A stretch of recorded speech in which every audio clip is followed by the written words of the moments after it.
Hello everybody, my name is Jeff and in this video report, I am going to discuss about the assessment in teaching writing. So let us first talk about what is assessment. I know that you have a prior knowledge about the assessment and it is a process of collecting information about the student learning to determine what they know, what they can do, and what they still need to improve. And also, we are referring to how teachers check, measure, and understand your progress as writers. So, writing is a process, and assessment helps us see how well you are developing the skills needed to communicate clearly. Assessment is central in the teaching learning process because it provides evidence of learning and informs the teacher on the course content that needs reinforcement or reteaching. However, with the complexity of writing in the diversity of writing outputs that students turn in, teachers often do not prioritize writing assessment.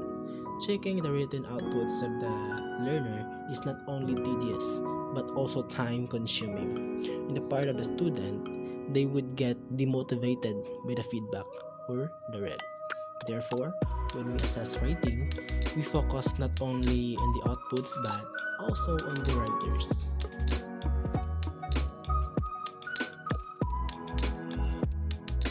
Now let's proceed to assessment in the context of teaching writing.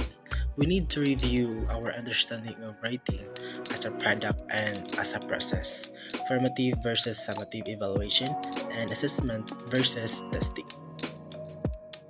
Assessment in the context of teaching writing is an integral and ongoing process that involves gathering data about students' writing to inform instructions, provide feedback, monitor progress, and evaluate achievements. It moves beyond just assigning grades to using various methods for formative and summative purposes. Letter A. Product versus process. A valid assessment of writing, according to Calfee and Miller 2007, talks about product and process. We need to nuance a writer who demonstrates linguistic fluency but lacks the depth in discussing the meat of the topic from one who has a good grasp of the topic subject but commits some flaws in syntax and structure. Process writing as a product means looking into the student's ability to observe proper mechanics, correct sentence construction, coherence, and cohesion.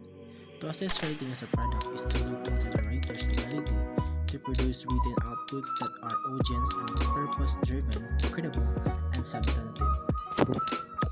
Letter B. Formative versus summative evaluation. Formative evaluation monitors students' progress and is often informal and qualitative. On the other hand, summative evaluation gauges the student's level of competence vis-a-vis a mandated or expected standard.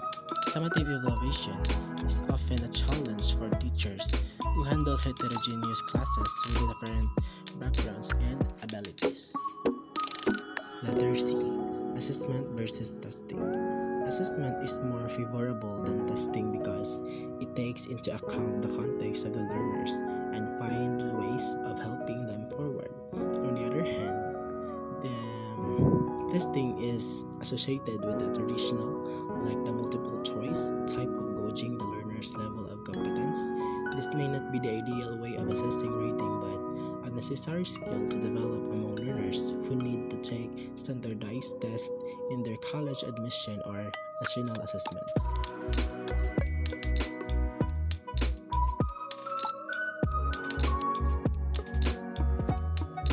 Okay, let's proceed to the purposes of writing assessment.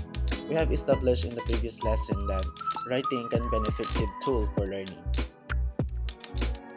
According to Calfee and Miller 2007-284, reiterated the value of writing in their claim that writing reveals thinking with unusual clarity.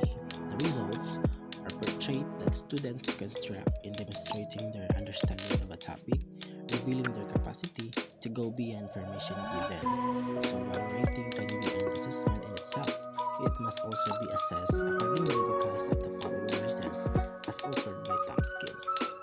First, reflects the student's growth as a writer.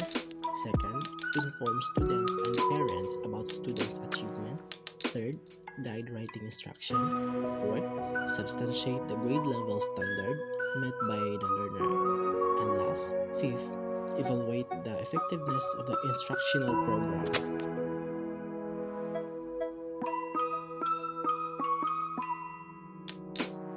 Now let's proceed to how to assess writing. Writing as a process is recursive, and as such, assessment is best done in every stage of the process.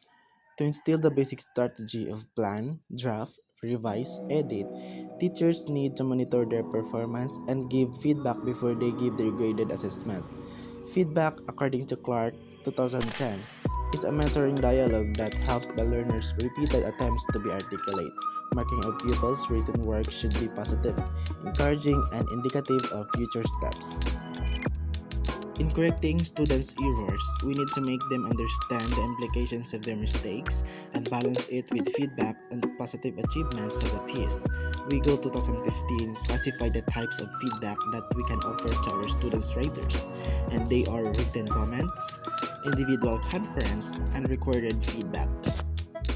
Written comments is the most commonly used feedback mechanism where teachers write their corrections either on the text using symbols for editing or indicate comments on the margins of the student's paper. This is helpful in correcting on the spot the errors committed by the learners. However, it can be time consuming for the teachers and intimidating for the students. Individual conference is the type of feedback is useful for process writing, where teachers have to assess students' writers in every stage of the writing process. The conference is usually focused on the student's ability to comply with a given task. Example, choosing a topic and narrowing the focus, ensuring that developing ideas support the topic statement. This requires the student's ability to listen and take note of the comments in their writing journal. Otherwise, they would not give the feedback correctly. Recorded feedback. This is an alternative conferencing, especially if the class is big. An individual conferencing would not be viable. The teacher will check the outputs and audio recorded her comments to the students for the students to listen and follow. But in places where technology is scarce or unavailable, this does not work. Peer assessment strategies that may work in the writing classroom would include observation, collection of writing samples, keeping records, and writing checklists. Observation can be used in monitoring the learner's writing habits, problems in executing the process, interaction with peers during collaborative or peer writing activity. Collecting of writing samples can be done by the teacher or the students themselves. Posting writing exemplars on the wall is affirming for the learners. However, it would be the best if the learners themselves collected their written outputs in a portfolio. The collection includes the draft and the final output as well as the one by they consider as the worst and the best written output. The learners can reflect on their development as a writer. Anecdotal records note down the teacher's comments on what they have observed or read from the students' outputs as evidence of learning. Checklists for the students and teachers to assess if outputs have responded to the given prompts or defined objectives.